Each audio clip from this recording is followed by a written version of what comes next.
Alright guys, so in a previous video, we put a torque converter on one of those classic motorized bike engine kits. There we go.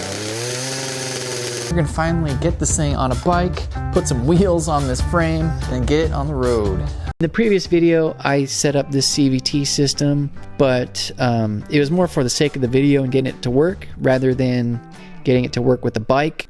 So I have to redo all this, because that bearing will just hit against the wheel and the sprocket won't line up.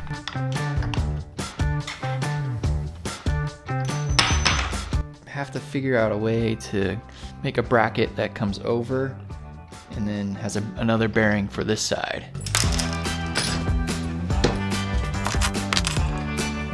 I also thought I was having issues with the belt being too loose, but actually the measurements are right on with the stock torque converter plate.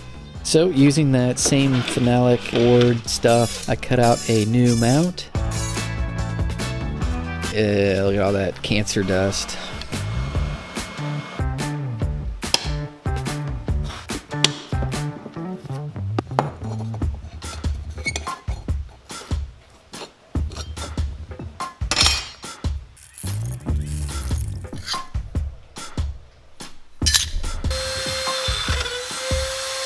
These two did good, but I don't know what the hell happened there.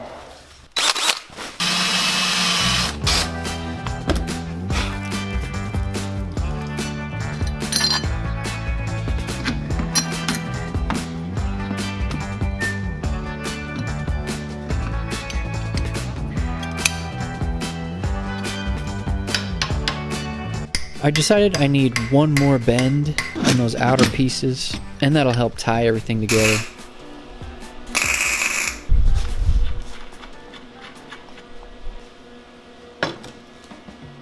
So since these new tires are thicker than your mother after a Thanksgiving ham, I gotta cut out these little brackets because they get in the way. And that looks pretty good.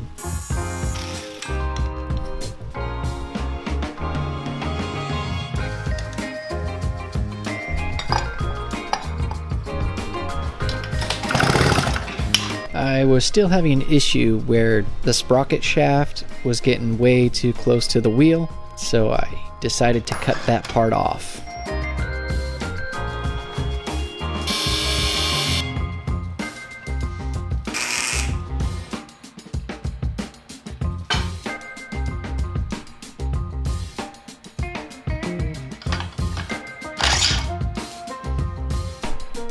And I think that extra space should work just right.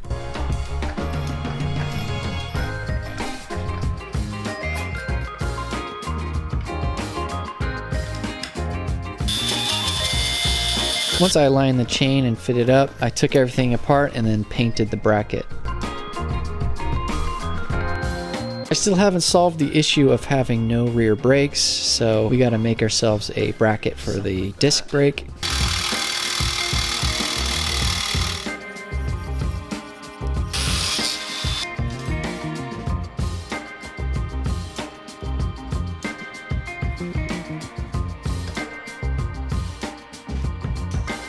If you're a welder, you might want to just look away. I don't really have any way to weld aluminum, and I've never done it before, but I do have an acetylene torch, so I tried my best. Look at these perfect dimes. Beautiful. So I think that's kind of a product of trying to weld two different chemistries of alumina together. I think that bracket is on there nice and good. I was using this filler rod, and it has a flux in there, I think, so. Anyway, if you grind it, clean it up, it looks pretty nice. I noticed that the chain was kind of rubbing up against the disc brake cable, so I just cut up some gas tube and that'll protect it. Oh yeah. We still have the issue of the motor being in the way of the pedals, so we gotta extend those.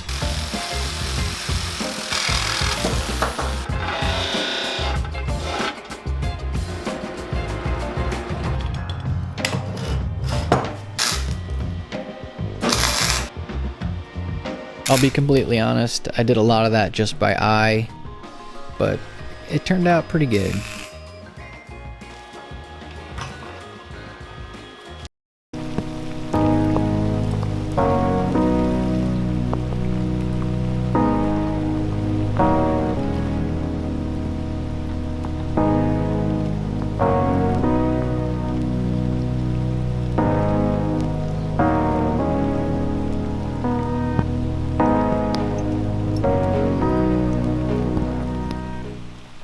So one thing is, I was thinking about trying to modify this engine to get more RPM, and then we could use higher force springs, but I think this is more meaningful if we keep the engine completely stock carburetor. This is just a kit you get off Amazon. So that's kind of the idea behind this video. So if you watched the previous video, we did a bunch of experimenting with different springs. We came up with using some stock springs from Ace Hardware, and those are what are in there now. So we're gonna start it up and see how these guys work.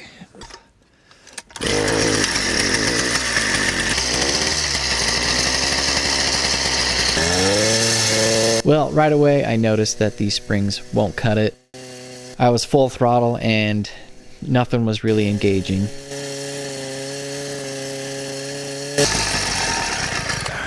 Went a whopping 12 miles an hour.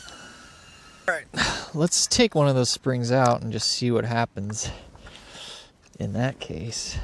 Let's flop this guy out of there. It did get me going without pedaling though, so I guess that's a good sign.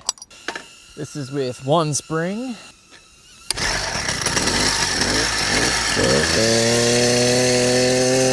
Oh, that's much better. That's a solid 18 miles an hour. So before the test ride, I went and bought a few more spring options. This is like a very low force spring. This is probably the lowest I could find on there by itself, and see how that goes. If we get 30, I'll be happy. With 30 miles an hour, we hit 18 with that one, so yeah, let's try it. I guess I gotta take this whole thing off for this guy. Dang it. With that new spring installed, it was a world of difference. The initial torque was way better, and then also the top speed was very surprising too. And as you can see from a standstill, this thing has enough torque to get me going no problem.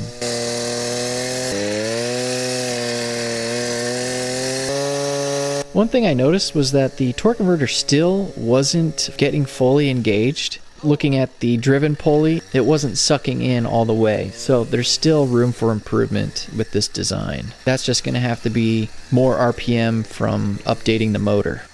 To be honest, I was disappointed at first, but we put that last spring on there and we're hitting 30, and it has a lot of pickup. Like no pedaling required to get going. It goes up hills perfectly fine.